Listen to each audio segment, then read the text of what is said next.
The chamber did not go quiet when I walked in. It was already quiet. 400 species sitting in silence, so perfect it felt engineered. And maybe it was. Maybe the Vreth had tuned it the way they tuned everything, down to the last vibration, the last stray sound, until silence itself became a statement. I was carrying a chipped mug of instant coffee. Nobody told me it was going to be that kind of meeting.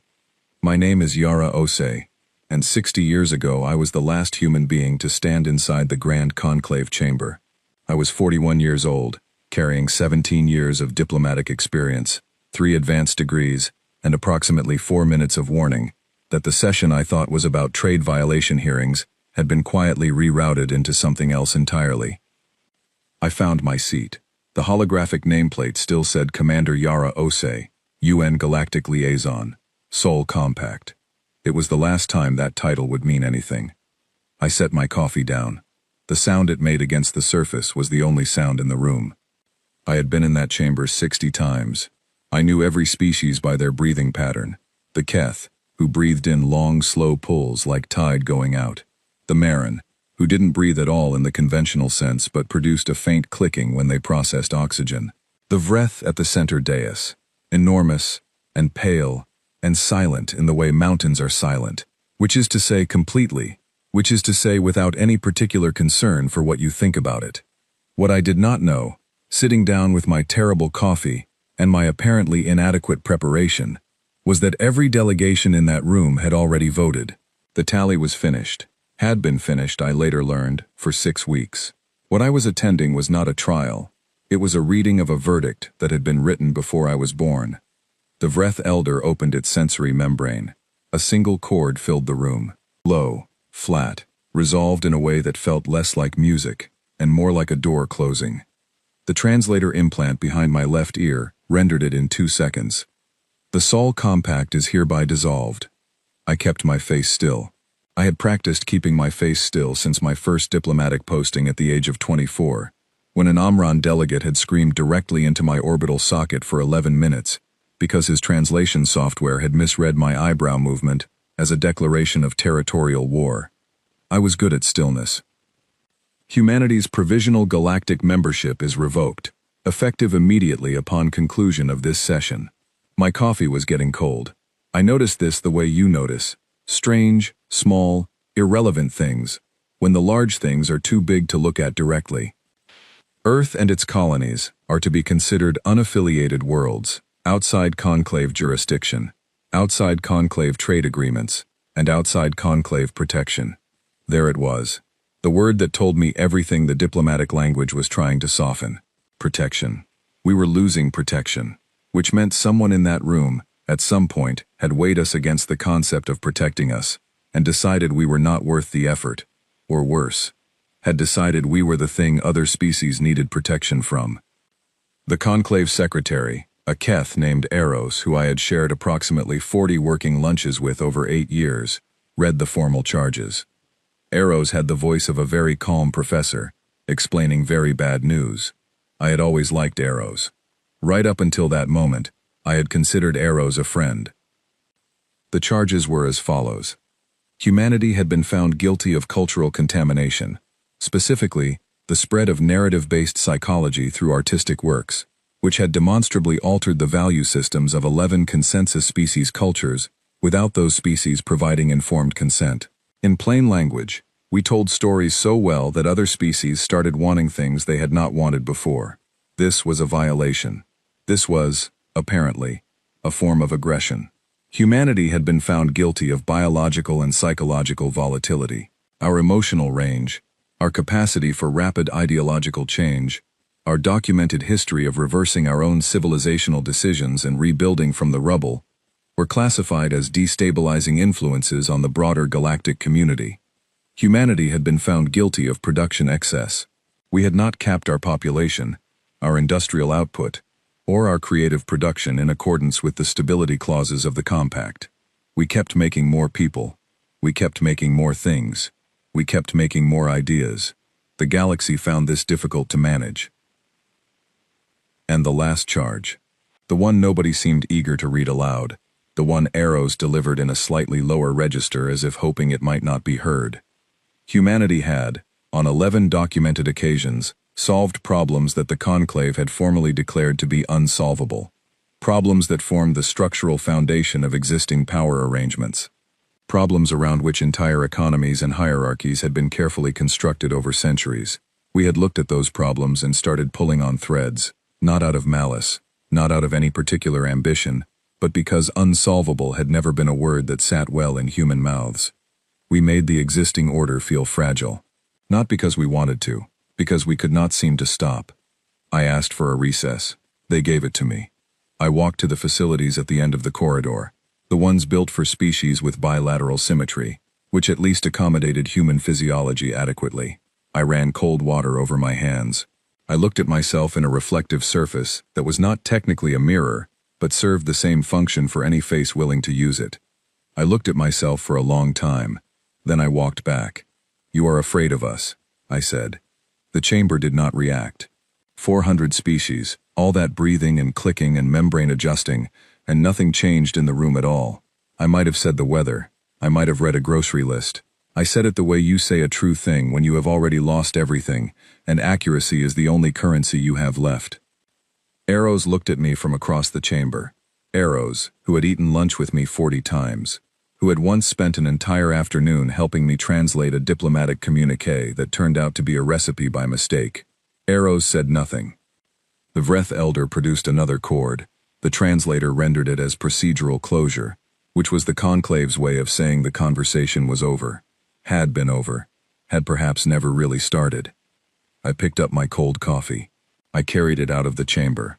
I walked down the corridor, into the shuttle, and I sat by the port window, and I watched the station recede behind me, and I thought about how space looks exactly the same, regardless of what just happened inside it. My comms unit was in my pocket. I took it out. I held it for a long time before I pressed anything. "Get me Earth," I said. "Get me the Council. Get me the Secretary General. Get me anyone with authority and a chair. And find someone to get me a real cup of coffee, because I have to explain to 8 billion people what just happened in there." I watched the stars. "We are alone," I said, quietly, to no one, to the window, to the dark between the lights. Then I said something I had not planned to say, something that came up from somewhere underneath the training, and the composure, and the 17 years of keeping my face still. Again. The shuttle moved through the dark. The stars did not rearrange themselves. They did not offer comfort or commentary. They were simply there, as they had always been, as they would continue to be, indifferent, and enormous, and absolutely unmoved by the fact that the species currently staring at them had just been removed from the only civilization they had found in the universe. I pressed the call button, and I started talking. 8 billion people. That number had never felt abstract to me before that moment. I had recited it in briefings, written it in reports, referenced it in arguments about resource allocation and population management clauses. 8 billion people. A number, a statistic dressed up as a civilization. Sitting in that shuttle, watching the conclave station become a smaller and smaller point of light behind me, I started to feel the weight of each individual one. The woman in Oslo who ran a bakery and had never once thought about galactic politics but whose imported flour supply was about to become complicated. The family in Nairobi whose medical subscriptions ran through conclave distribution networks. The research team in Bangalore who had spent 4 years building on a database that was about to become inaccessible. The child in Sao Paulo who had gone to sleep the night before, in a world where humanity was a junior, but recognized member of the galactic community, and would wake up in a different world entirely. My comms opened. The Council Secretary General's face appeared. He was still in his office clothes at what must have been an unreasonable hour in Geneva, and his expression told me he had heard preliminary reports but not the full account. I told him. I told him clearly, in simple words, the way I had learned to deliver bad news after 17 years of delivering it. No softening. No preparation. The conclave had voted. The vote was unanimous. Our membership was revoked. Our trade access was closed. Our diplomatic standing was gone. We were alone. The Secretary General was a man named Colin Marsh, and he was 63 years old, and in the 17 years I had known him, he had cried exactly once, at the funeral of a colleague, and he was very careful about it, and quickly composed himself.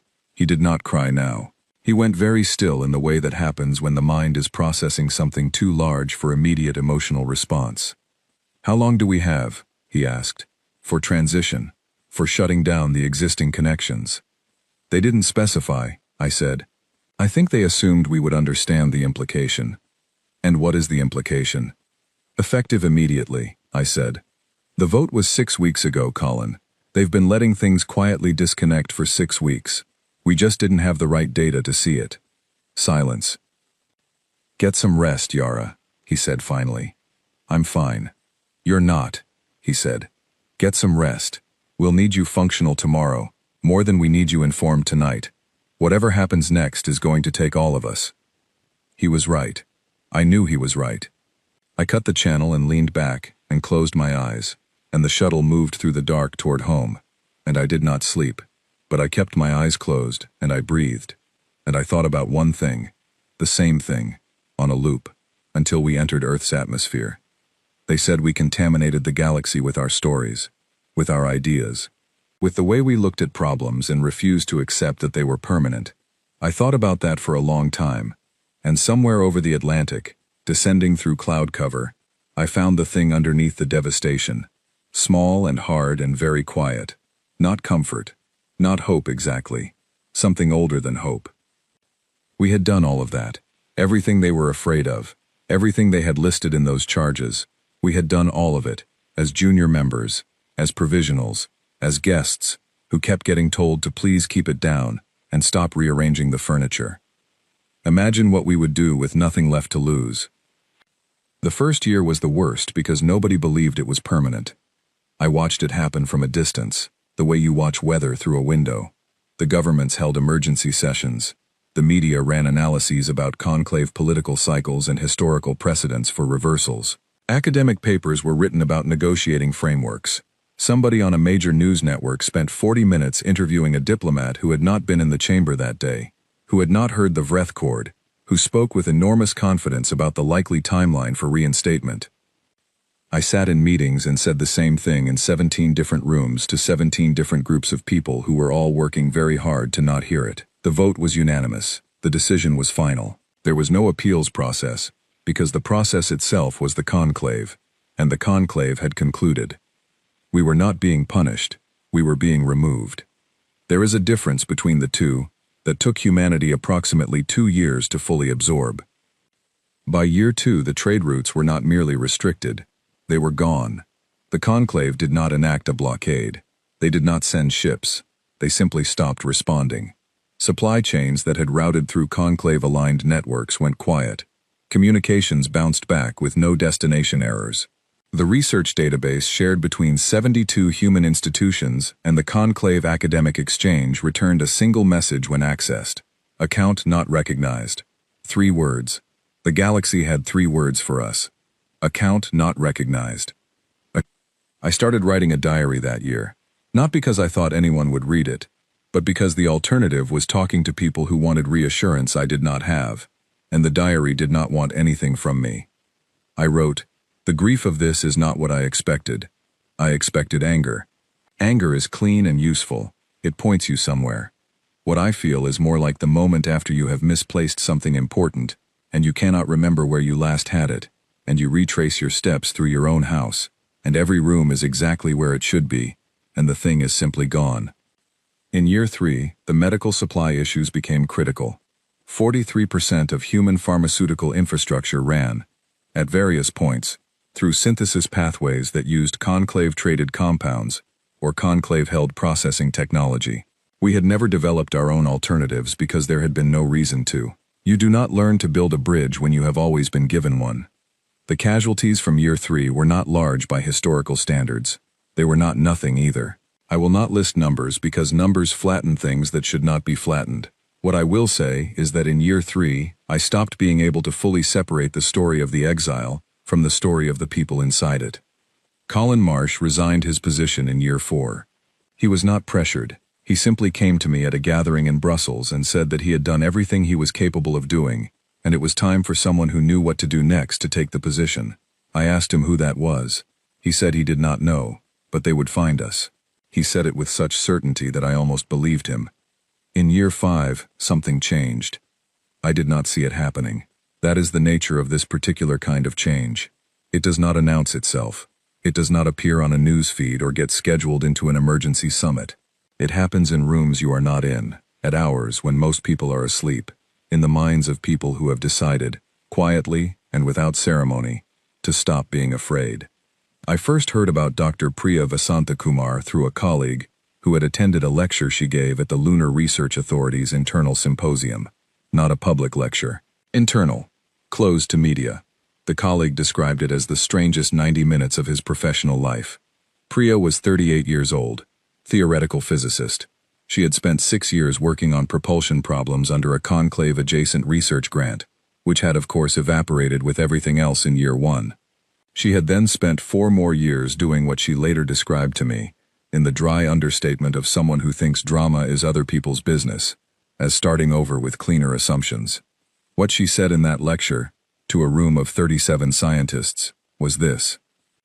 The conclave's faster-than-light travel framework was built on a specific set of foundational assumptions about the relationship between mass, space, and energy. Those assumptions produced a model. The model worked.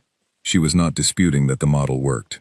What she was saying was that the model was not the only possible model. It was one answer to one version of the question. And the version of the question the conclave had asked was not the only version of the question that could be asked. She had found a different version of the question. She did not yet have an answer to it. But she had found the question, which was more than anyone had managed in 300 years, because in 300 years, nobody had seen the need to look. Why look for another question when you already have a working answer? Why dig a new well when the existing one fills the bucket every time? You stop digging when you are comfortable. Humans had stopped digging in year 1, the day the membership was revoked. Then the grief hit, and the scrambling hit, and the resource crisis hit, and year 2 became year 3, became year 4, and somewhere in year 5, the grief changed texture. I felt it in myself before I could name it, a kind of tightening, a kind of outward-facing irritation that was not at the conclave exactly, but at the fact of the empty well, the fact of what we had not built, the fact of what we had been, for 300 years, too comfortable to bother with. Priya's lecture did not reach me until year 6. By then it had passed through enough channels that it arrived with context and interpretation attached to it, the way important things usually do. I read a summary. Then I found the transcript. Then I called in a favor and got a recording. I listened to it twice. Then I called Priya Vasantakumar at a lunar research station, and she picked up immediately, which surprised me, and she sounded exactly as I had expected her to sound, which is to say like someone who had already moved past the conversation I was hoping to have, and was waiting for me to catch up. Commander Osei, she said. Dr. Vasantakumar, I assume you're calling about the lecture. I am. Then I should tell you that the lecture is already outdated, she said. I found a partial answer to the question I described. Partial, preliminary. I could be entirely wrong about the structural implications, but I don't think I am. Tell me what it means if you're right. She paused, not the pause of someone who does not know the answer, the pause of someone who is choosing how much of it to give.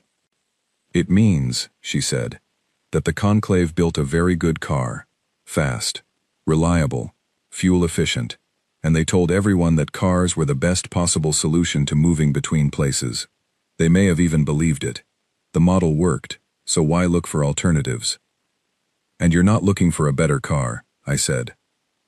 I'm looking at whether roads are necessary at all, she said, whether the concept of moving through space is the right frame, or whether the frame itself is the limitation. I had 17 years of diplomatic training. I had learned not to react openly to things that surprised me. I did not say anything for 3 seconds, which was exactly 1 second too long, and Priya heard it. I know, she said. It sounds impractical. It sounds like the kind of thing that makes the conclave nervous, I said. Another pause. Smaller. Good, she said. I was 53 years old, and I had been carrying the weight of the exile since the day I brought it home, and in that single word from a woman I had never met on a moon I had not visited, something in me shifted. Not much, not loudly. The way the ground shifts before dawn, imperceptibly, just the planet turning. I started paying closer attention after that, not just to Priya, though I visited her in year 8 and spent a week at the Lunar Research Authority, watching people work with an intensity that reminded me of something I could not immediately place, and then placed. It reminded me of grief, the particular energy of people who have lost something that meant everything, and have decided that the only response to that loss is to build something it could not have imagined. The scientific work was not the only thing happening. In year 9, a woman named Grace Nakamura in Auckland presented a water reclamation system to the Pacific Coalition that used no conclave-derived materials and outperformed the best conclave equivalent system by a margin that made the review committee run the numbers twice. She had started developing it in year 2. She had finished it in year 7.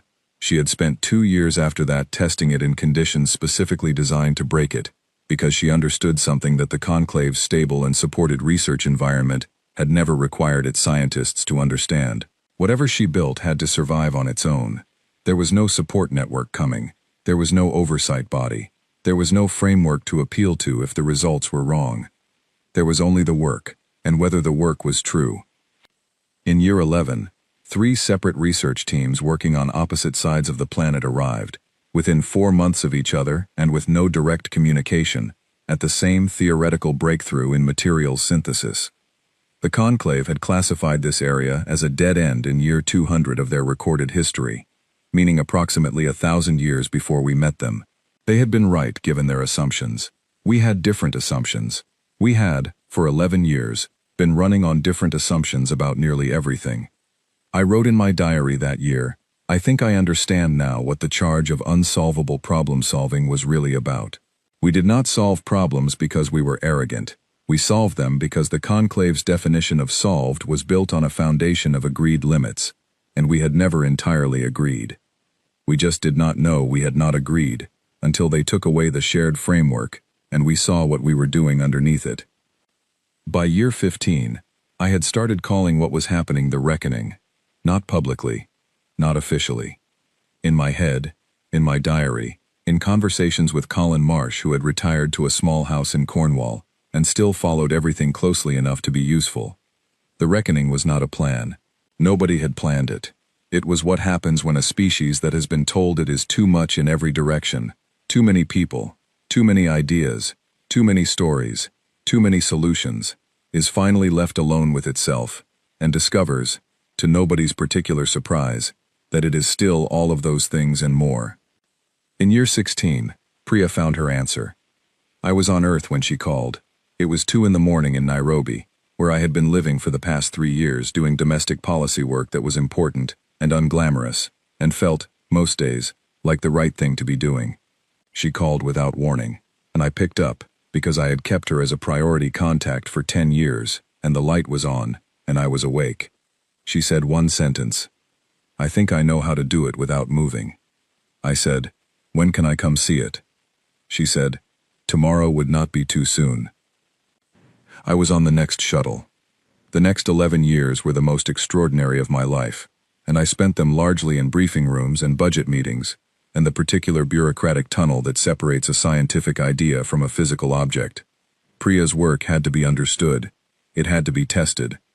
It had to be translated from mathematics into hardware by engineers who had to first understand the mathematics, which meant Priya had to teach them, which she did, with the absolute commitment of someone who had been waiting her whole career for an audience ready to hear this specific lesson. The hardware. That was the problem that woke people up at night. The conclave materials we could no longer access, the manufacturing capabilities we had not fully developed for ourselves, the resources. Grace Nakamura's team had been working on materials synthesis for 11 years by the time Priya needed them.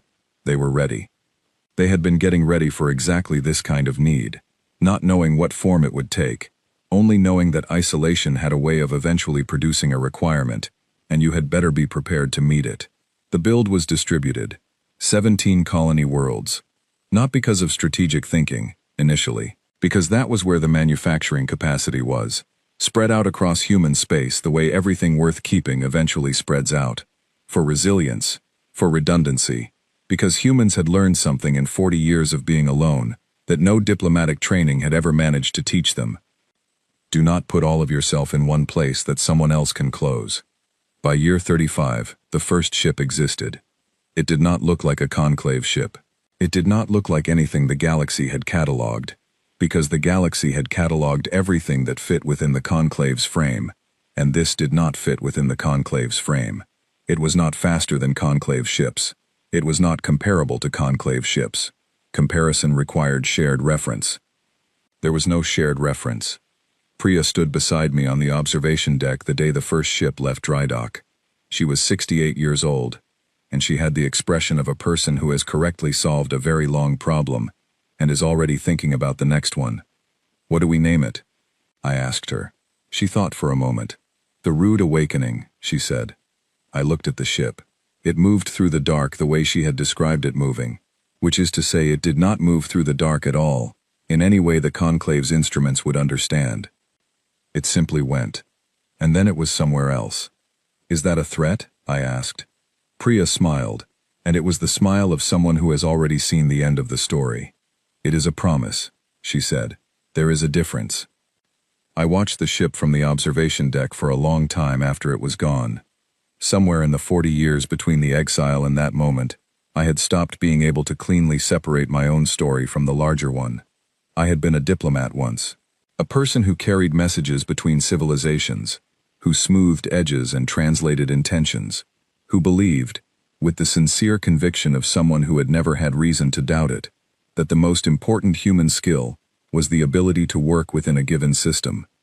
The system removed us from its membership register. I spent a long time understanding what that meant, not just politically, not just practically, but inside, in the part of a person that decides what they believe about the world. I had believed the galaxy was fundamentally navigable if you were patient and careful and showed up to meetings with good coffee. I had believed that reasonable beings, given enough time and enough good faith, could find workable arrangements. The exile did not end that belief exactly. It complicated it, because what I watched happen in the following 40 years was not humanity abandoning reason and patience. It was humanity discovering that reason and patience, turned inward instead of outward, aimed at problems rather than at relationships, produced something entirely different from what I had spent my career building. It produced the ship. It produced Grace's materials, and Priya's mathematics, and a dozen other names I could fill pages with, people who never appeared in diplomatic summaries or policy briefings, who were simply in rooms doing work, year after year, because the work was what they had when everything else was taken away. I did not lead any of it. I want to be clear about that. My name appears in the historical records primarily because I was present at the beginning, and present at certain key moments afterward, and because I kept a diary, and because the diary was eventually archived. But the reckoning, if that is what history chooses to call it, was not the product of leadership. It was the product of a species that found itself alone and, after the initial grief, after the anger, after the terrible practical scrambling of the first decade, quietly and without announcement, decided to become itself more completely than it had ever been permitted to when it was trying to fit inside someone else's definition. The conclave had called us too much. Too many people, too many ideas, too many stories, too many solutions. We had 40 years to find out what too much actually looked like when nobody was telling us to dial it down. By year 40, we had 27 ships. 27 ships that did not move through space in any way the conclave's detection systems were designed to register. 27 ships, built from materials the conclave's database did not contain. 27 ships crewed by people who had grown up after the exile, who had never been in the conclave chamber, who had never eaten lunch with an Eros, who had no memory of wanting the galaxy's approval, because they had been born into a world where the galaxy's approval was already gone. Admiral Kofi Asante Morrow was 44 years old, second generation. His mother had been 8 when the vote was taken. He was the kind of person whose quietness you noticed before you noticed anything else about him, the stillness of someone who has spent a long time deciding what they think before they say it. He had read every account of the exile. He had studied every conclave policy document we had on record. He had learned to read their legal language, their chord notation translated into mathematical frameworks, their diplomatic conventions and the precise gaps between those conventions. He was not angry. He was prepared. He found these to be functionally different things and saw no reason to confuse them. I met him properly in year 38, 2 years before the fleet was ready. He came to find me in Nairobi, which by then I had been calling home for 20 years. He was direct. He sat down across from me with a cup of tea, and he said that he had read everything I had written, everything official and everything personal, and he had one question. "When we go back," he said, "what do you want us to say?" I thought about it. I thought about the chamber, the cold coffee, the breath cord, arrows reading the charges in that careful, professorial voice. Account not recognized. "Nothing," I said. He waited. "Say nothing," I said. "Arrive. Be there. Let them figure out what it means." He nodded slowly. "And if they want to negotiate?" "Then we negotiate," I said. "But not from the position of asking to be let back in. We negotiate as what we are." "What are we?" I considered this. "Something they don't have a word for yet," I said. "They'll make one up. They always do. But we get to be the thing first, before they name it. That matters." Kofi drank his tea. He was quiet for a long moment. "My mother remembers watching you leave," he said. "On the news. She was 8 years old. She said the thing she remembered most was that you took your coffee mug with you. I had not known anyone remembered that. She said she thought it was the bravest thing she had ever seen," he said. "Someone taking their coffee mug when the world ended." I did not know what to say to that. I am not sure there was anything to say. "Bring good coffee," I told him finally. "Whatever else you bring good coffee." He smiled. It was the first time I had seen him smile, and it rearranged his face completely into something younger and almost amused. "I'll see what I can manage," he said. He stood up. He shook my hand. He left. I watched him go, and I felt, for the first time in a very long time, something that was not grief, and not anger, and not the specific exhaustion of carrying a loss for 4 decades. Something that occupied the same space, but faced a different direction. Somewhere in the galaxy, 400 species were going about their business in the comfortable framework of the conclave, trading and governing and maintaining their stability, believing without particular reason to think otherwise that the unaffiliated humans were still out there being unaffiliated, still sitting in their corner of the galaxy, account not recognized. They were about to be surprised. I found that, at age 81, after 40 years, I was looking forward to it. I was not there when the fleet arrived. I want to put that on the record clearly. Kofi asked me to come. He asked twice. I said no both times, and my reason was simple and entirely personal. The people who needed to be on those ships were the ones who had built them, the ones who had grown up in the silence and done the work inside it. The exile had not been theirs to carry home. It was mine, and I had already carried it as far as it could go. What I have is Kofi's account, which he wrote in full before the debriefing process turned it into a document with all the interesting parts removed. I have the fleet communications transcripts, which were classified for 6 years, and then declassified, because someone in the records office made an administrative error that I was quietly grateful for. And I have what Kofi told me himself, months later, sitting in my kitchen in Nairobi, drinking the adequate coffee I was able to offer him, which was not the good kind but which he was too polite to say so. He told me the 27 ships arrived in the conclave's primary transit corridor at 1400 hours station time on a Tuesday. He told me they chose Tuesday deliberately because conclave session schedules ran on a 7-unit rotation, and Tuesday, in their calendar, was the first day of the second session week, which meant the maximum number of senior delegates would be physically present. He told me they did not hail anyone first. They simply arrived. The 27 ships dropped into existence around the primary station, with what the conclave's detection logs later recorded as approximately 0 warning and approximately 0 understanding of the mechanism by which it had happened. The logs showed normal space one moment, 27 unidentified vessels the next. No approach vector, no transit signature, no registration pulse, category undefined. That was the phrase that appeared in the conclave's automated threat assessment. Not hostile, not neutral, not any of the 17 threat classifications the system had been built to apply. The system looked at 27 human ships and produced, after a full 4 seconds of processing, 2 words. Category undefined. Kofi told me he heard about this later, and that it was the first thing, in a day full of significant things, that made him feel something close to pride. On the bridge of the lead ship, which he had named the Yara Ose over my explicit objection, and which now existed as a permanent minor embarrassment in the historical record, Kofi sat in the command chair and looked at the station through the forward array, and did exactly what I had told him to do. Nothing. He sat there. He held position. He did not transmit. He did not respond to the 17 increasingly urgent hails that began arriving within the first 4 minutes. He watched the conclave's defense architecture spin up around him, an impressive display of coordinated response, and he catalogued it with the particular interest of someone who had spent 4 years studying it, and was now measuring the reality against the documentation. The documentation was accurate. The conclave's defense systems were exactly what the record said they were. They were very good. They were also built to respond to threats they recognized, and they were having the same problem their automated systems had already identified. They did not have a category for this. The Keth Defense Coordinator, a being named Rel Sath, whose title translated roughly to Chief Protective Response Officer, opened a direct channel on the 42nd minute. Kofi told me later that 42 minutes was faster than he had expected. He had predicted 60. The channel opened.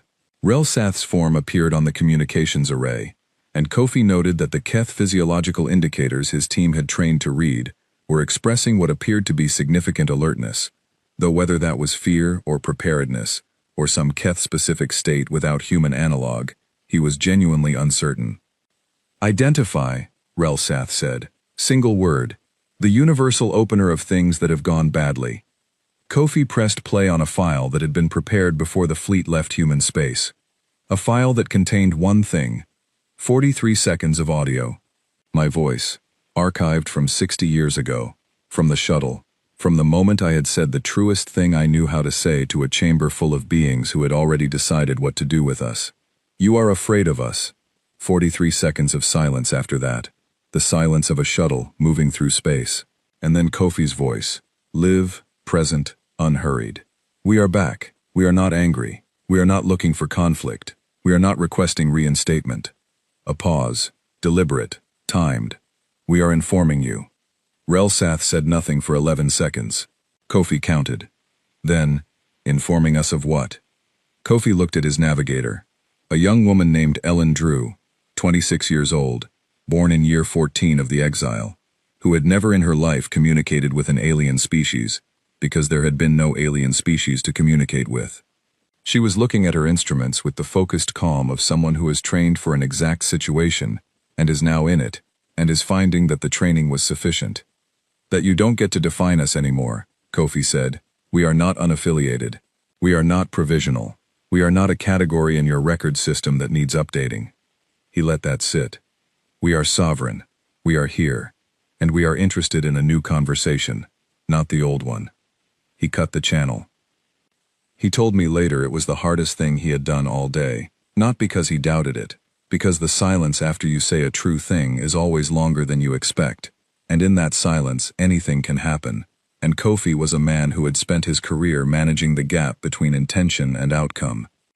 What happened in the conclave in the next 6 hours, I know from the declassified transcripts.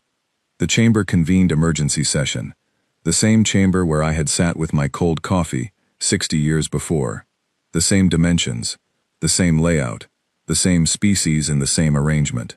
Eros's successor, a Keth named Veth Mar, read from the report the same way Eros had read the charges, in that precise professorial voice that Keth diplomatic training apparently produced across generations.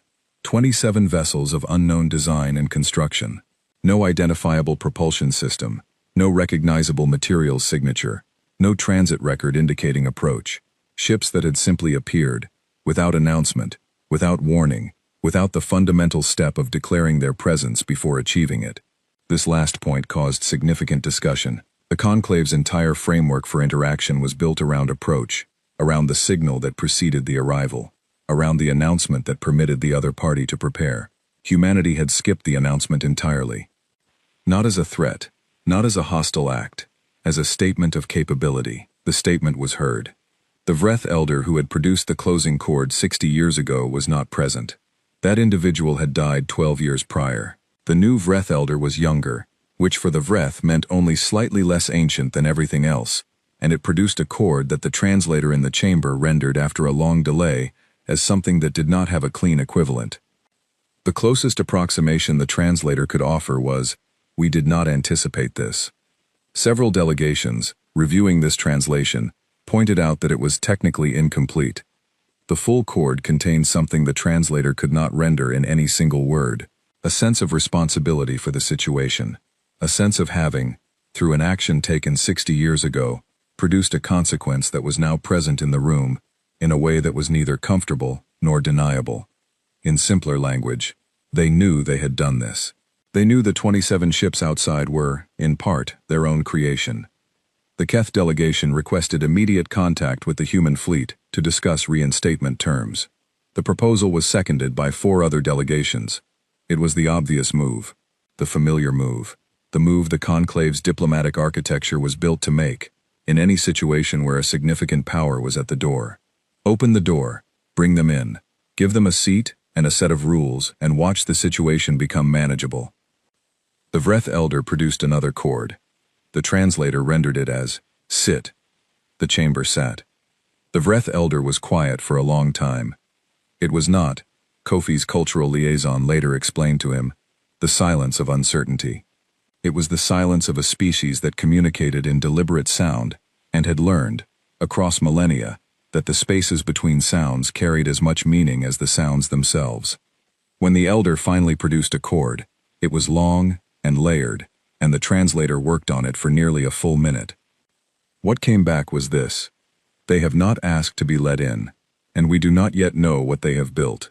Before we offer to integrate the unknown, perhaps we should understand what we are integrating." The chamber discussed this for the rest of the day. Kofi, outside, was eating dinner with his crew. Ellen Drew, who had grown up reading everything she could find about alien species in archives that had no new entries because there were no new contacts, was sitting at the table with an expression he could not fully read. He asked what she was thinking. She said she was thinking about what it would feel like to actually meet one. Kofi said it would probably happen soon. She said she knew. She said she was trying to decide whether she was nervous or excited, and had concluded it was the same thing. Kofi said that was generally true of important things. On the second day, the Conclave sent a single vessel to hold position near the human fleet, not a defense ship, a diplomatic shuttle. It held position and waited. Kofi held position and waited. This lasted 4 hours. Then Kofi sent Ellen Drew. He told me later this had not been the plan. The plan involved a senior diplomatic officer who had been trained for this specific contact scenario through a rigorous 18-month program. But Ellen Drew was sitting on his bridge, looking at the Conclave diplomatic shuttle with an expression that was part hunger and part recognition. The way you look at something you have been studying for years and have just seen in person for the first time. He made a decision. He told her to take a shuttle over and introduce herself. She said, "What do I say?"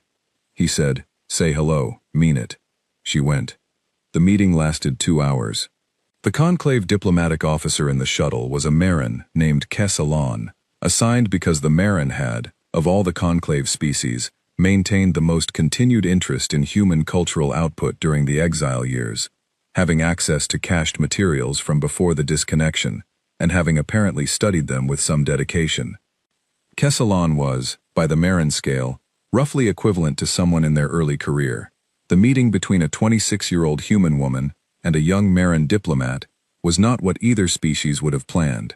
It was also, the historical record suggests, more genuinely productive than any meeting 2 senior officials would have had that day.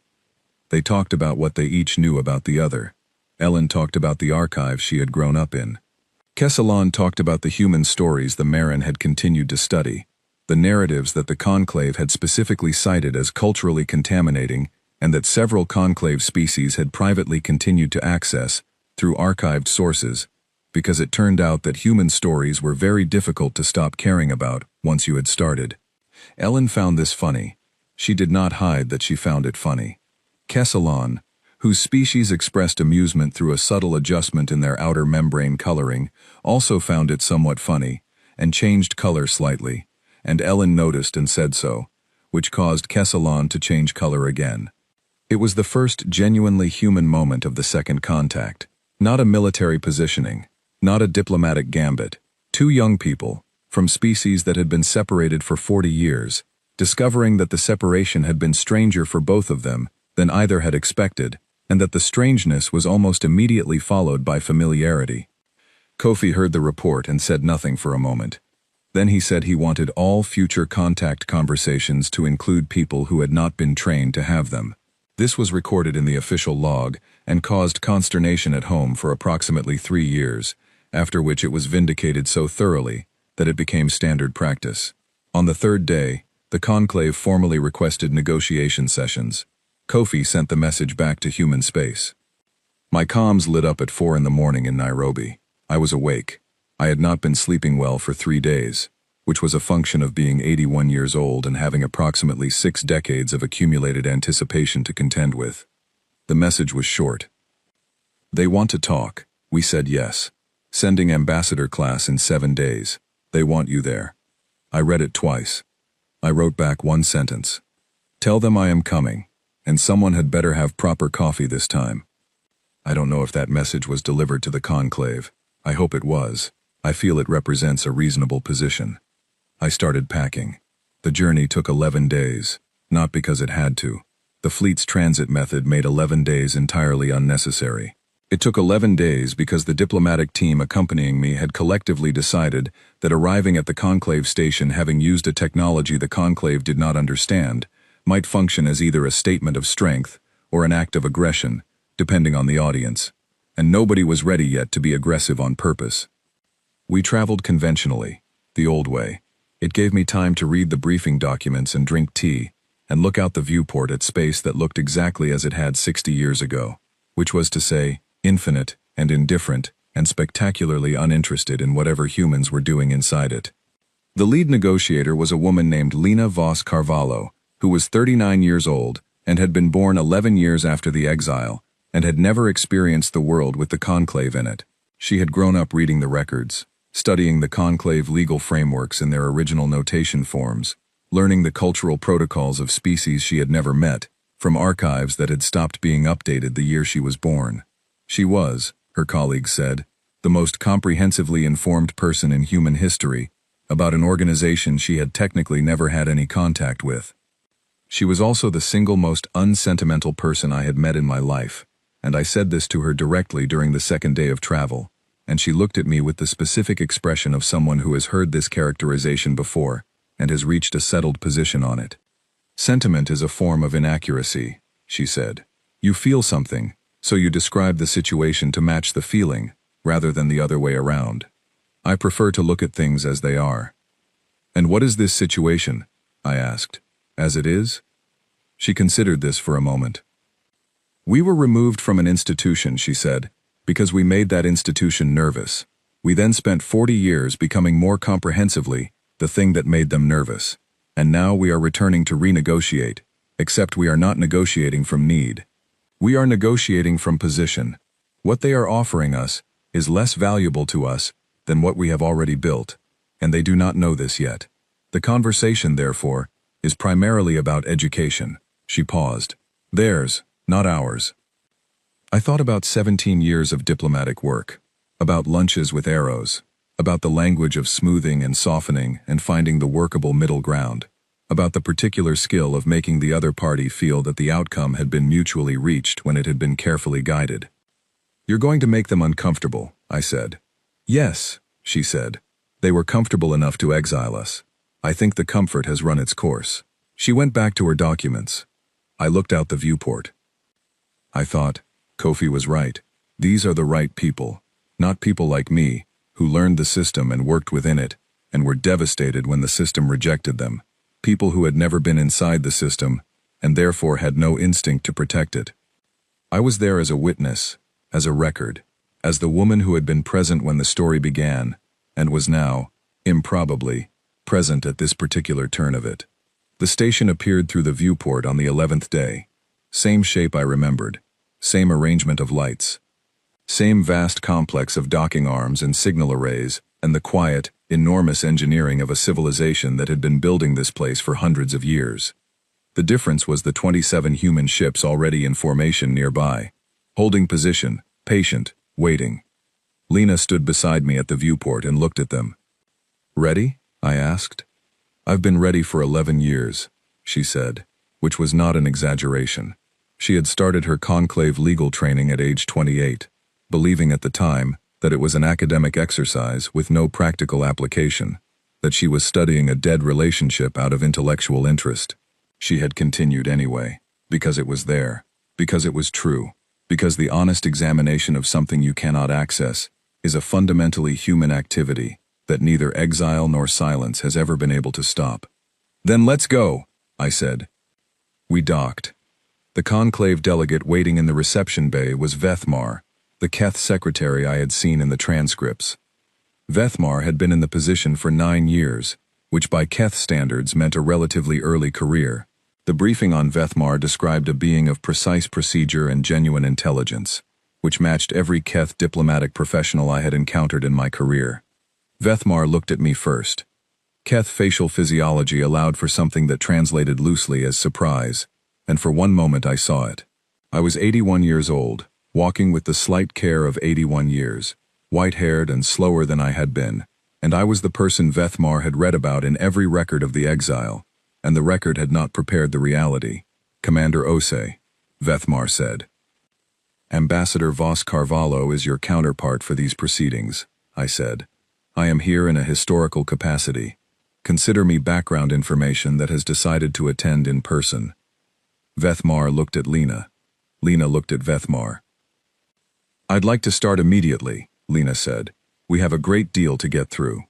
We went inside. Lena had one move that I had not seen coming, and I had spent 11 days studying her. The conclave opened with reinstatement. It was the offer they made immediately, in the first session, with the confidence of people who have never been turned down on this particular point, because there has never been a species turned away and then found holding a fleet outside the window. They laid it out fully. Full voting membership, restored trade access, protection classification reinstated, all outstanding grievances from the original exile to be set aside under a reconciliation framework they had apparently prepared in advance, which suggested the offer was not as spontaneous as its delivery implied. Vethmar presented it with the smooth professional confidence of someone offering something genuinely valuable, which it was. It was a complete reversal of everything the conclave had done 60 years before. It was an acknowledgement, in legal form, that the original decision had consequences the original decision-makers had not anticipated. Lena let Vethmar finish. She opened a document. "Before we discuss membership terms," she said, "I'd like to table a separate matter." Vethmar waited. "An audit," Lena said, "of every scientific consensus established and protected by conclave institutional authority in the last 800 years. The silence that followed was the kind that has weight." Vethmar said, "I'm not certain I understand the request." "We have identified," Lena said, opening a sub-document that she turned toward the chamber's display system, 17 instances in which conclave scientific consensus, formally ratified and incorporated into the structural framework of member species economies and political arrangements, is not consistent with what we have found to be demonstrably true. She let that sit. Not incorrect by minor degree, not outdated by advancing knowledge, inconsistent with physical reality, in ways that matter to any civilization serious about its future. In the chamber, the adjustment noises of 400 species processing something uncomfortable were very audible. Vethmar said, "That is a significant claim." "Yes," Lena said, "it is. You are asserting that conclave science is wrong." "I am asserting," Lena said, with the precision of someone who has chosen every word in this sentence in advance, "that conclave science, in 17 specific documented areas, reflects agreements rather than truths, that those agreements were made, I understand, in good faith, but that they have since been maintained, in part because the alternatives were inconvenient to existing power structures, and that we would like to discuss those 17 areas before we discuss membership, because membership in an institution whose foundational science has these inconsistencies is a different conversation than membership in one where we have resolved them." Vethmar was quiet for a moment. I was watching from my seat at the side of the chamber. the non-voting historical observer's position, and I was watching Vethmar in the way I had learned to watch Keth diplomats, which is to say paying close attention to their shoulder cluster movement, which expressed their emotional state more honestly than any other part of their physiology. Vethmar's shoulder cluster was doing something I had seen once in my entire career. It was doing nothing, complete stillness, the Keth physiological equivalent of a mind that has set aside all defaults and is now processing without precedent to guide it. Lena waited. She had a gift, I realized watching her. That was nothing like my gift. I had been good at managing rooms, at finding the temperature of a space and adjusting my approach to fit it. Lena did not adjust to rooms. She waited for rooms to adjust to her, with the perfect patience of someone who is not uncomfortable with silence, and is also, crucially, not in a hurry. She did not need anything from the conclave. That was the thing. The entire architecture of my 17 years of diplomacy had been built on needing things from the conclave, needing recognition, needing trade access, needing membership. The moment you need something from the other party has a certain leverage. Lena needed nothing. She was interested. There was a difference so complete it was almost a different language. Vethmar asked for a recess. Lena granted it. The recess lasted 4 hours. I spent it in a small room with a window and the best coffee the human diplomatic shuttle had been able to supply, which was decent but not excellent, and Lena spent it at the conference table reviewing documentation and drinking water, because she did not require stimulants to be alert, which I found both impressive and slightly unnerving. When the session resumed, the conclave had a different delegation arrangement. 3 additional senior figures had joined Vethmar at the head position, including a Vreth technical representative who communicated through a translator system more sophisticated than the chamber's standard equipment, which indicated that someone had made calls during the recess and determined that this conversation had moved past Vethmar's individual authority. Lena looked at the expanded delegation. "Good," she said. "I was hoping to speak with the people who could actually authorize what comes next." The Vreth technical representative produced a chord. The translator rendered it as, "What do you propose?" Lena's document was, I had been informed, 412 pages long. She did not present 412 pages. She presented 3.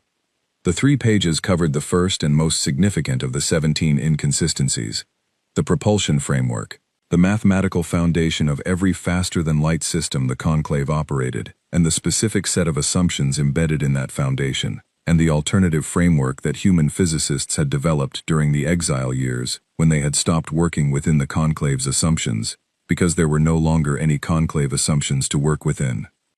The 3 pages showed the mathematics. They showed the comparison. They showed what the conclave's model could do, and what the alternative model could do. They did not editorialize. They did not argue. They presented the reality the way you present a window. The view is there, look at it or don't. It remains the view. The Vreth technical representative spent 11 minutes reading. Then the representative produced a chord that the translator worked on for a full 3 minutes before rendering a response. What came back was, "This is not a small claim." "No," Lena agreed. "If this is accurate," the representative said, "it has implications for a significant number of existing agreements and structures." "Yes," Lena said, "it does. You are aware that presenting this creates an obligation for the conclave to investigate it, and that the investigation, if it confirms your findings, creates further obligations." "I am aware," Lena said. "That is partly why I presented it first."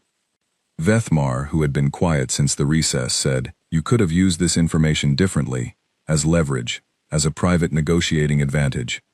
Lena looked at Vethmar with an expression that I had learned over 11 days of watching her was her closest equivalent to surprise. "Why would I do that?" she said. Vethmar said nothing. "We are not interested in leverage," Lena said. "We are interested in whether the institutions that govern this part of the galaxy are built on accurate foundations. Because we are going to be part of this part of the galaxy whether you invite us or not, and we would prefer it to be stable. We would prefer the agreements to be real. We would prefer the science to be right." She paused. "You are afraid of us, because we solve problems. I am asking you to let us help you solve these ones." The chamber was very quiet. I had been in that chamber twice now, 60 years apart. I had heard the Vreth chord close a door, and I had heard various conclave sounds fill that space in various ways across my career. I had never heard the specific quality of quiet that filled the room after Lena spoke. It was not the quiet of a decision already made. It was the quiet of a decision being made in real time, which is much rarer and much more interesting. The Vreth Elder's successor produced a chord. Layered. Long. The translator worked for almost 2 minutes. "We would like to adjourn this session," the translation came, "and reconvene in 5 days. We would like, in that time, to have our own technical representatives review the document you have presented. We would like this process to be conducted with members of your team present, so that questions can be answered directly." Lena nodded. "We would also like to understand," the translation continued, "what you are asking for in return for this collaboration." Lena looked at the document in front of her. Then she looked up. "We are not asking for reinstatement," she said. "We are asking for a new table. Different rules. Rules that do not have an exemption for problems that are convenient to leave unsolved. Rules built on the recognition that this galaxy contains at least one species that cannot stop pulling on threads, and that perhaps this is a feature rather than a violation." She let that sit. "We are open to discussing what that looks like," she said, "but we are not going back to provisional." The session ended. I found Lena afterward in the corridor. She was looking out the viewport at the docking complex, at the human ships in formation, at the space beyond them that was the same infinite dark it had always been. "How do you think it went?" I asked. She considered this. "They expected us to want to come home," she said. "They have a framework for that. The returning member, the reconciliation arc. It is a known thing. They know how to process it." "And instead?" "Instead, we arrived and told them their house has some structural issues, and we would like to help them fix the foundations," she said. "They do not have a framework for that." She was quiet for a moment. "It is going to take longer than 5 days," she said. "I told the team to prepare for a month. And if it takes longer than a month?" She looked at me. "Then it takes longer," she said. "We are not in a hurry. We built 27 ships in 40 years, and we did not rush them. We are not going to rush this." I thought about Colin Marsh, who had asked me how long we had for the transition, the night of the exile. I thought about Priya Vasanthakumar, who had taken 22 years to find a new question worth asking. I thought about Grace Nakamura, who had spent 9 years testing a system specifically designed to break before she called it finished. Humans, it turned out, had a very specific relationship with time. We were not patient in the way the Vreth were patient, which was the patience of a species that measured in geological scales. We were patient in the specific way of people who understand that the work takes as long as it takes, and rushing the work is just a different way of failing. I was 81 years old, and I had been carrying this story for 40 years. I could wait 5 days for the next chapter. The conclave reached out on the 3rd day. Not officially. Through Kesselon, the young Marin diplomat, who sent a private message to Ellen Drew, who forwarded it to Kofi, who forwarded it to me. The message said, "Several delegations want to know if the human team would be willing to share cultural materials, specifically the ones that had been cited in the original exile charges, the ones classified as narrative contamination." I read the message twice. I forwarded it to Lena with one word: yes. She sent back, obviously. On the 4th day, Ellen Drew and Kesselon held an informal gathering with representatives from 6 species who had privately maintained interest in human creative work during the exile years. They gathered in a small conference room, and Ellen brought archived materials on a storage unit, and they spent 5 hours watching and listening and reading together. Afterward, Kesselon's membrane color was a shade the Marin cultural database did not have a standard word for. Ellen described it to me as the color someone goes when they have just understood something they have been feeling for a very long time, without the language for it. I thought, this is the thing they called contamination. This exact moment. This is what they were afraid of. I also thought, they were not wrong to be afraid. This does change things. Shared story always does. They were wrong only about what the change leads to. The 5th day came. We went back into the chamber. Lena opened her document to page 4. Page 4 was about medicine. The conclave had a medical consensus framework that governed drug synthesis protocols across member species.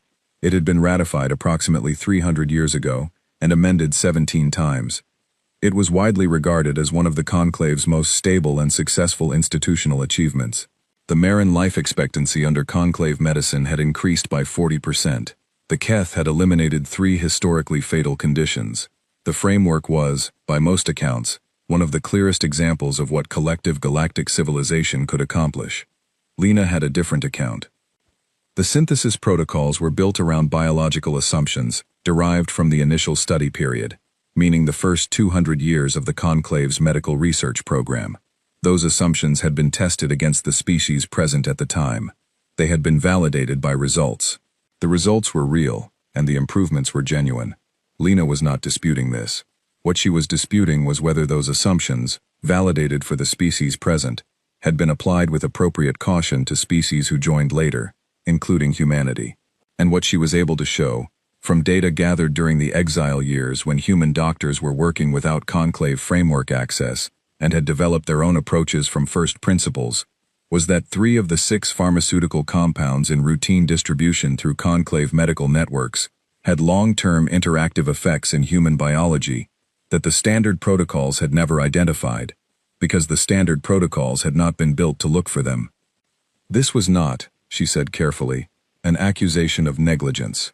She understood the scale of what the conclave's medical infrastructure managed, and she was not suggesting that 3 missed interaction effects in one late-joining species constituted a systemic failure.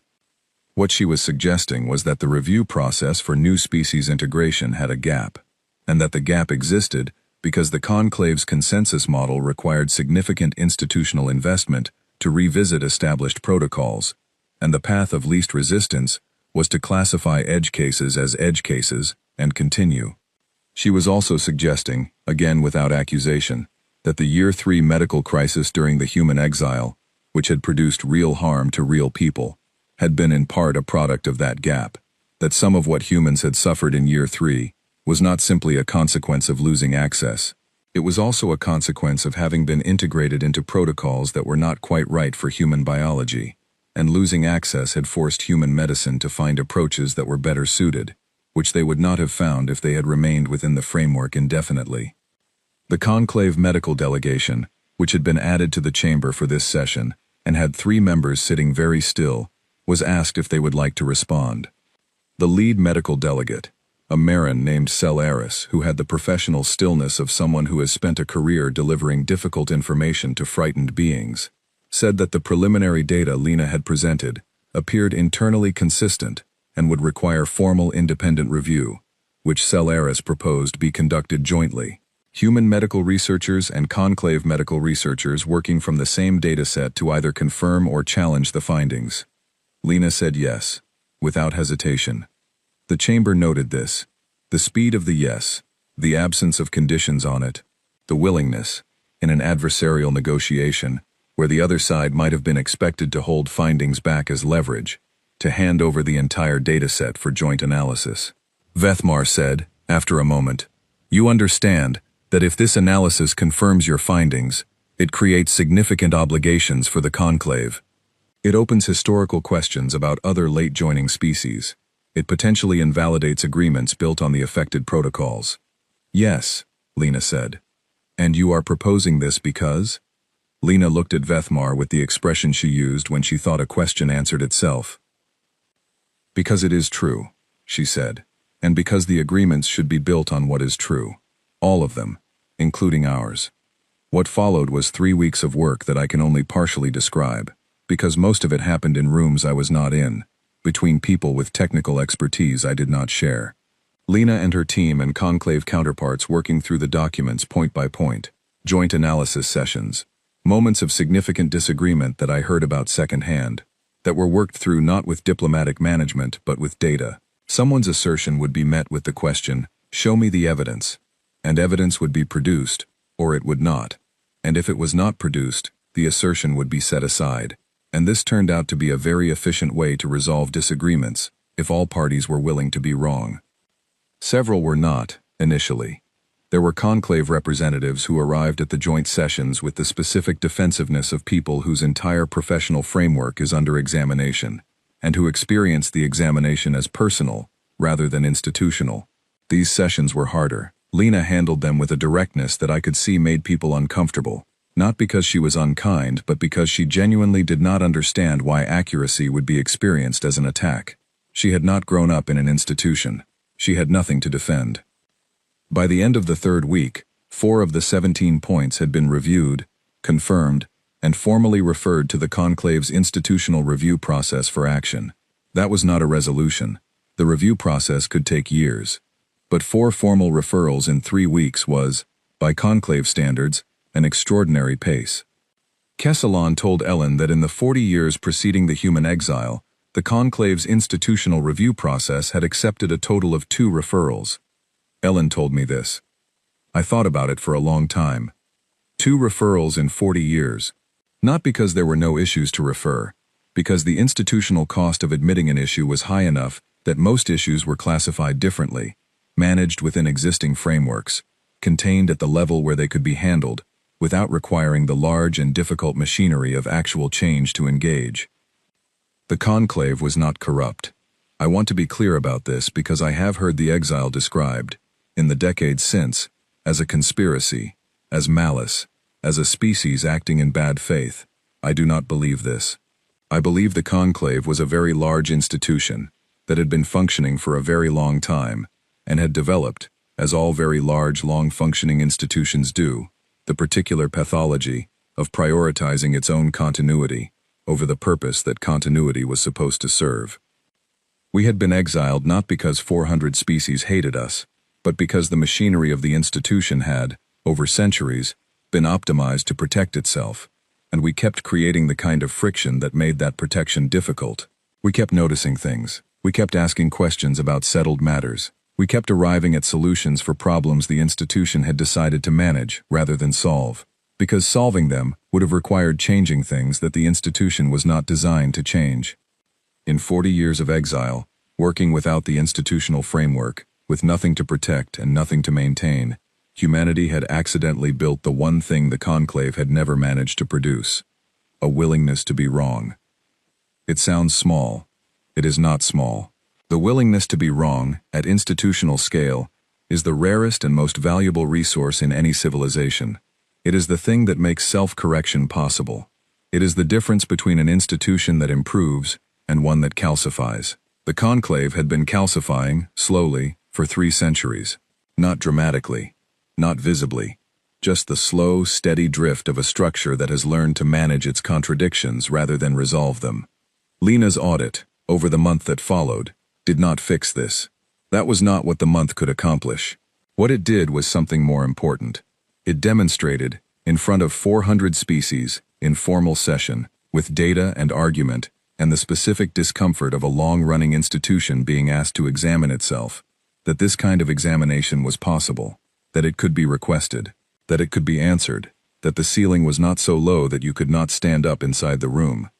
By the time the negotiation sessions concluded, the conclave had accepted a proposal for a new framework body, not a replacement for the conclave, not a rival institution, a separate structure with its own charter and its own membership criteria, which did not require accepting the existing scientific consensus as foundational, and which explicitly provided for the kind of open investigation work that Lena had described as our core offering.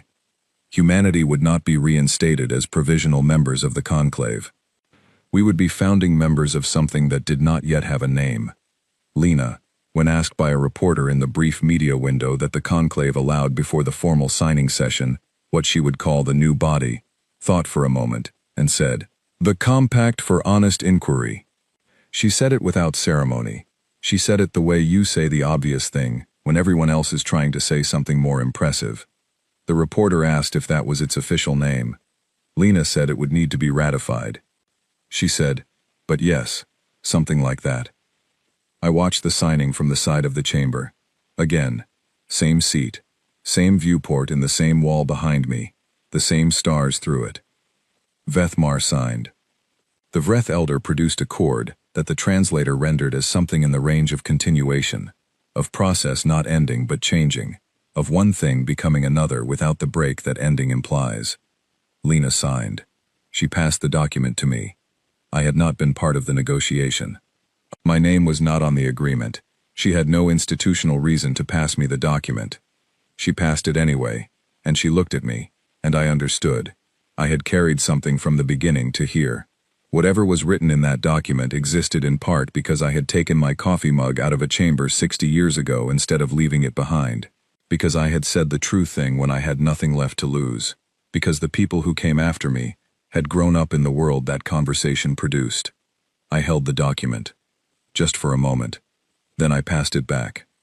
The chamber applauded. In whatever way 400 species accomplished that particular expression, and the noise it made was unlike anything I had heard in that room, which had been, in my experience, a room primarily given to controlled and measured sound. This was not controlled. This was the sound of something genuinely unexpected happening, and 400 species not quite knowing how to contain it. I sat with my back straight, and my hands in my lap, and my face arranged in the way I had spent my career arranging it, and I held it together until the session ended, and then I went back to the human diplomatic area, and I found the small room with the window, and I sat down, and I allowed myself to feel, quietly and without audience, the weight of 60 years arriving all at once. I was thinking about 8 billion people, all of them, each one. The woman in Oslo, and the family in Nairobi, and the child in Sao Paulo, who had been young enough to not know what they were growing up without, and old enough to build something extraordinary in the absence of it. We came back, I thought. Not the way they expected. Not the way I expected either, if I am honest. Better. I am recording this at 91 years old, which is a thing I could not have predicted, and which my doctor finds impressive in a quietly exasperated way, as though my continued existence is a mild professional inconvenience she has learned to accommodate. There is a ceremony today. The 14th species to join the Compact for Honest Inquiry is being formally inducted. The species is called the Uren, and they are, by galactic standards, small, young, and according to the Conclave's assessment of 10 years ago, developing on a trajectory unlikely to produce significant civilizational contribution for several centuries. The Conclave was not unkind about this assessment. They were simply applying their standard evaluation framework, which rewards existing capacity over potential, which values what a species already is over what it might become. The Compact's evaluation framework is different. The Compact looks at questions, not at answers. The Uren, it turns out, ask very good questions. Questions that the Conclave's older members have stopped thinking to ask, because the questions appeared, for a long time, to have been settled. I know something about what happens to questions that are settled. The ceremony hall is large and well lit, and full of beings from 14 different species, who are all, in the specific way of people who have chosen to be part of something still in the process of becoming, watching each other with attention. 14 species is not 400. We are aware of this. The Compact is not trying to replace the Conclave, which continues to function, and which has, in the 12 years since the negotiation, made 11 formal changes to established protocols, following reviews that the joint analysis process produced. 11 changes in 12 years. Compare this with 2 referrals in 40 years before that. The Compact does not take credit for this. It would be inaccurate to take credit. But the proximity is not coincidental. Kofi is here. He is 54 years old and still has the quality of complete stillness that I noticed the first time we met. He commands the human fleet from a position that is primarily administrative now, which he finds, I suspect, somewhat less interesting than the morning he sat in a chair outside the Conclave station and waited for 42 minutes in a silence of his own design. But he performs the administrative work with the same precision he brought to the theatrical positioning of 27 ships, because he understands that the work after the moment is what the moment was actually for. Ellen Drew is here. She is 36 years old and she is the Compact's Director of First Contact Relations, which is a position that did not exist as a formal title 10 years ago, and which she has defined in ways her original job description does not fully contain. She spends most of her time with young diplomats from species new to the Compact, teaching them what she learned in a 5-hour session with Exiled in a small conference room, which is that the most productive conversation you can have with someone from a different civilization is the one where you show them something you made, and they show you something they made, and you sit with each other in the presence of the 2 different answers to the same ancient question of what matters. Exiled is also here, as a Compact observer from the Conclave's liaison office. Exiled's membrane color, when greeting Ellen, is the shade that does not have a standard Marin word, and which I have, privately, decided to call recognition. The Marin have not joined the compact. They are watching it carefully. 12 years of watching is, for a species of their considered temperament, not necessarily a long time. I watched the ceremony from a chair at the side of the hall, not the center, not the front. I have been offered more central seating by people who consider my historical position to carry a ceremonial weight that should be physically expressed. I have declined these offers because what I would like to do, at 91, in the time I have left of whatever this is watch.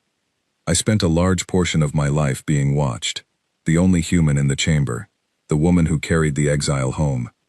The figure in the historical record. I have no objection to being watched, and I understand why the photographs from 60 years ago still circulate, the ones from the shuttle bay when I returned, holding my terrible coffee mug with my face composed, and my eyes giving away more than I knew they were. I was 41 years old in those photographs. I look like someone who has just been handed a task that is very large, and which she intends to complete because the alternative is unacceptable. I was, and I did. But watching is the better thing, now.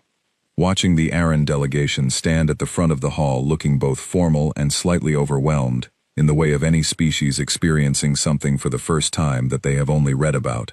Watching Lena Vos Carvalho, who is 51 years old, and whose hair has gone partly silver, and who looks, if anything, more precisely herself than she did 12 years ago, conduct the induction, with the warm and undemonstrative efficiency she brings to everything. Lena does not get speeches. She gets outcomes. I have never met anyone better at the specific distinction between the two. The Vreth delegation is in the chamber, not as members, as observers. They have been observing for 12 years. The elder who produced the closing chord at the negotiation has not been replaced. The Vreth, whose lifespans are significantly longer than most species, are still processing at institutional speed what happened during those weeks at the station. But they send delegates to every compact session. They were present at every joint analysis review. When Lena presented the 15th point of the audit 2 years ago, the point about stellar mapping conventions, and the specific assumptions embedded in how the conclave categorizes systems for resource purposes, the Vreth technical delegation was the one that asked for the review to be extended, to take more time, to be more thorough. The review took 14 months. The findings changed the resource classification of 27 stellar systems, with implications for 4 treaties and 9 ongoing development projects. We did not claim this as a victory. It was not a victory. It was a correction, the kind that is valuable and uncomfortable, and that the institution before the compact had not quite managed to produce for itself. I have been asked, many times, many ways, what I think the compact means in the larger picture of galactic civilization. Whether it is the beginning of something that replaces the conclave structure entirely, whether humanity's position in it constitutes a kind of dominance, whether the empire, which is the word journalists and historians keep reaching for, and which I find imprecise but no longer bother arguing against, is benevolent or strategic or both. The honest answer is that I do not think in those terms. I think about Priya Vasantakumar, who died 6 years ago at the age of 87, still working, still thinking about the next question, who told me once that the thing she was most proud of was not the ship. The ship, she said, was just mathematics made physical. What she was proud of was the students she had taught, who had gone and found questions she had not thought of yet. That was the thing, she said, that outlasted any individual result. I think about Grace Nakamura, who is still alive at 93 in Auckland, and whose water system is now used on 11 worlds, human and otherwise, and who gives exactly 1 interview per year to exactly 1 journalist, and who answers every question about her legacy by redirecting to the current work of her students. I think about Colin Marsh, who went to Cornwall and watched everything carefully, and who wrote to me every month for 22 years until he died, and whose letters were always about specifics, always about the particular thing happening and what it meant, never about the grand arc or the historical significance, because Colin had understood something that I was slow to understand. The grand arc is made of particulars, every one of them. The ceremony reaches its closing portion. The Aaron delegation representative is invited to speak. She is young, by human standards extremely young, A being who in her species development is roughly equivalent to someone in their mid-20s, and she speaks in her own language, and the translation system renders it a few seconds behind her words. She says she has been asked what the Aaron hope to contribute to the compact. She says the honest answer is that they do not know yet. They know what questions they have, and they know that questions are what they are here to bring, and they trust that the questions will find answers in the company of people who take questions seriously, rather than closing them. She says she has read everything available about the compact's founding period. She says she has read about the exile, and the 40 years, and the ships, and the negotiation. She says she found one thing in the record that she has thought about more than anything else, a line from an archived account, and she would like to say it here if she may. She says, "They were afraid of us because we could not stop noticing things." She pauses. She says, "We intend to notice things too." The compact hall receives this. The sound it makes is something I cannot adequately describe. 14 species, each with their own way of expressing the thing you express when something is said that is precisely right. The sound they collectively make is not agreement exactly. It is something more like recognition, the noise of a room full of beings who have all, in different ways and from different directions, arrived at the same true thing and are hearing it named cleanly for the first time. I do not make any sound. I sit with my hands in my lap, and I let the moment be what it is, because moments this clear are rare and deserve to be held without interference. Afterward, in the corridor, I find myself standing at a viewport that looks out at the docking complex, at the human ships in formation nearby, at the ships from 3 other compact members, also present for the ceremony. At the stars beyond them, the same stars they have always been, the same dark between them, the same impossible distances that humans had been looking at since before we understood what they were. A young aide from the administrative team finds me there. She is new. She does not know me the way the long-serving staff do, with the slightly careful deference of people who understand they are talking to someone who has been part of the record for 60 years. She knows my name from the organizational chart, and my face from the ceremony, and that is apparently all she needs. "Admiral Osei," she says. She has the slightly anxious energy of someone who has been asked to pass on a message and is hoping they have found the right person. "Yes," I say. "The reception has started. They are looking for you." "I know," I say. She waits. "What are you looking at?" she asks, because she is young enough to still ask questions that more experienced people have learned to manage around. I look at the ships, at the stars, at the dark and the distance and the particular quality of space as seen from a viewport, which is the same everywhere, and has been the same every time I have looked at it, which now amounts to a very long time. 60 years ago I looked through a window like this one, and saw a galaxy that had decided we were too much. I saw stars over a world that was suddenly very alone. I carried that window in me for a long time. I carry it still. What is different is not the view.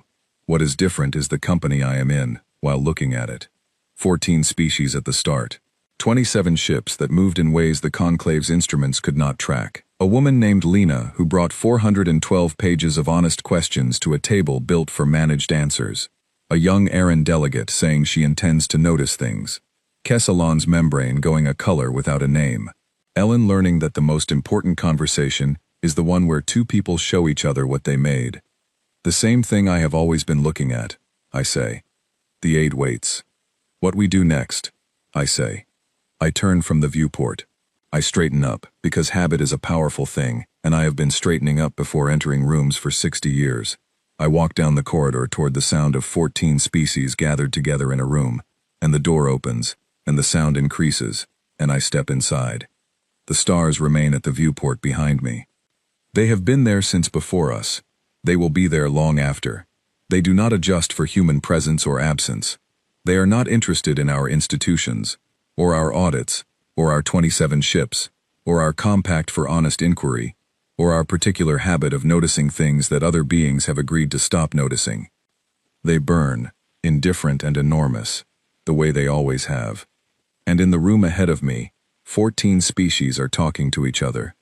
For now, that is everything. For now, it is enough. The reception runs for 2 hours and I spend most of it in motion, because standing still at 91 with a room full of people who want to talk to me means standing still for 2 hours. and my doctor has opinions about this that I have chosen to address by not standing still. I find Kofi near the back of the room, exactly where I would have found him at any gathering over the past 15 years, because Kofi's relationship to large ceremonial events is one of professional presence combined with personal distance, and he has never felt the need to pretend otherwise. Good ceremony, I tell him. Good speech from the RN delegate, he says. Yes. He is holding a cup of something that I know from experience is the coffee equivalent, available at compact events, which is a significant improvement over what was available at conclave events when I attended those. Because one of Lena's non-negotiable administrative requirements when the compact's facilities were being designed was proper provision for human dietary preferences, which she listed in the founding charter's operational appendix, with the same attention she gave to the scientific review protocols. I have never told Lena that I find this extremely funny. I think she would look at me with her familiar expression of mild confusion about why anyone would find accuracy funny. The VRETH delegate asked for a meeting, Kofi says. I know, Lena told me. She thinks they may be ready to discuss formal observer status, moving toward associate membership. 12 years, I say. 12 years, he agrees. We stand together for a moment, the way people stand together when they have been through something significant and are now in the part that comes after, which is ordinary and important and much quieter. She would have liked today, Kofi says. He does not say who. He does not need to. Priya Vasanthakumar, who found the question, who built the mathematics, who stood beside me on the observation deck watching the rude awakening leave dry dock, and who smiled the smile of someone who already knew how the story ended, because she had written the chapter that made the rest possible. She would have found a problem with the RN's propulsion system, I say, and she would have spent the entire reception talking to their technical team about it. And they would have loved her for it, Kofi says. Yes, I say, they would have. There is a quality to grief, after enough years, that is less like pain and more like the presence of an absence, the space where a person was, held carefully, taken out and acknowledged, and then held again. Priya's space in my life is large, and very specific. I do not try to fill it, I carry it. I carry several of them. I look around the room. At 14 species being in a room together, which 6 years ago was 11 species, which 12 years ago was 3, which 60 years ago was 0. At Ellen Drew talking to the Aaron delegate with the focused pleasure of a person who is doing the exact right work. At Lena in conversation with Vethmar, who has been the conclave's liaison to the compact since the beginning, and whose shoulder cluster no longer goes completely still when Lena speaks, which means 12 years of working with her has produced in Vethmar the specific adaptation of being prepared. At the food on the tables, which represents 14 culinary traditions and which has involved negotiation as complex as any in Lena's document, because food is culture, and culture is the thing we are most exactly ourselves about, and when 14 species try to share a table, they are really working out the oldest question of civilization, which is whether being together requires becoming the same. It does not. That is the answer we have been finding, slowly, in the 12 years since the compact was founded. Not that difference is irrelevant, or that conflict can be wished away, but that the thing the conclave had been afraid of, the contamination, the spread of human story and human problem-solving, and human refusal to accept that unsolvable means permanent, was not actually contagion. It was invitation. Stories invite. Problems invite. The specific human habit of looking at a settled question and pulling on it until it comes undone is, when offered rather than imposed, an invitation to everyone in range to look at what was underneath the settling. Most beings, given the opportunity, take the invitation. Most species, it turns out, have their own pulled threads they have been holding for a long time. The Aaron delegate crosses the room toward me. She is small, by any standard, and her expression is the open, careful expression of someone in a situation they have been preparing for, and which is still larger than preparation could fully account for. She stops in front of me and performs the Aaron greeting gesture, which I know from briefing materials is a two-handed motion that indicates respect, combined with the acknowledgement that the other party knows things you do not. I perform the human equivalent, which is to extend my hand, and she looks at it, and I see the moment she connects it to what she has read, and she shakes it, and the specific quality of her grip is someone trying to be careful. "You are Admiral Osei," she says through her translator. "Commander," I say.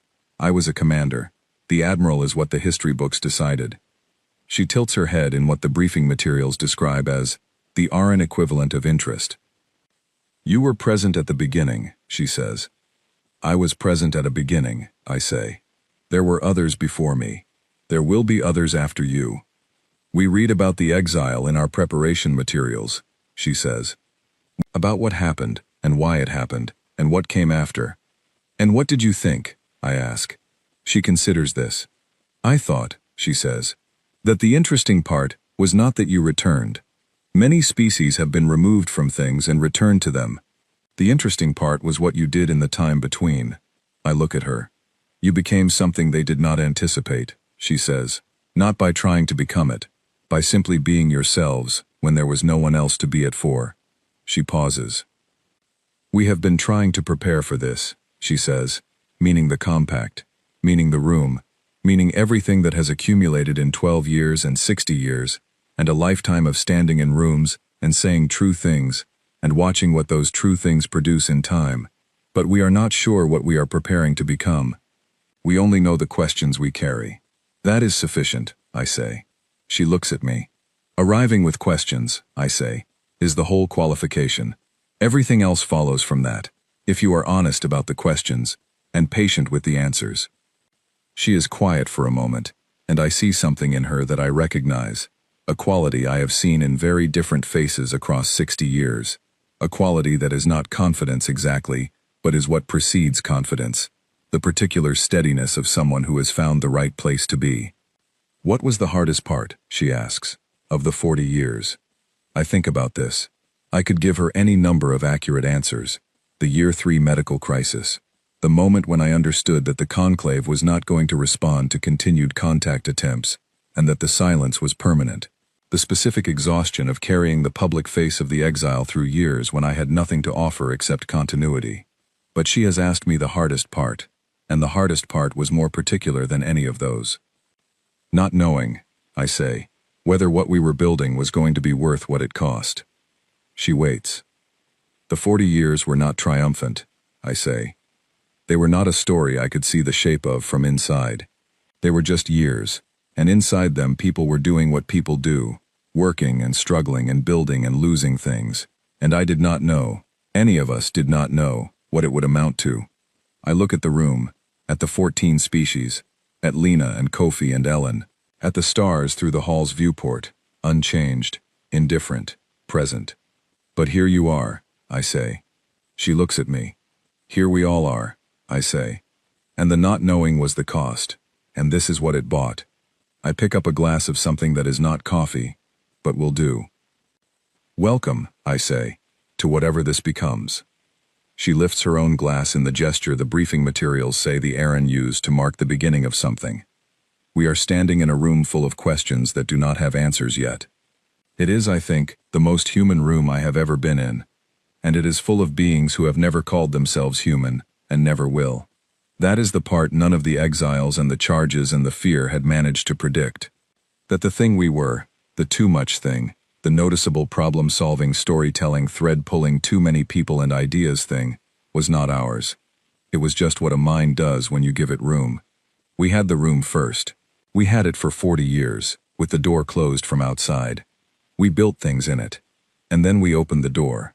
And here, arriving from 14 directions, carrying their own questions, were the rest.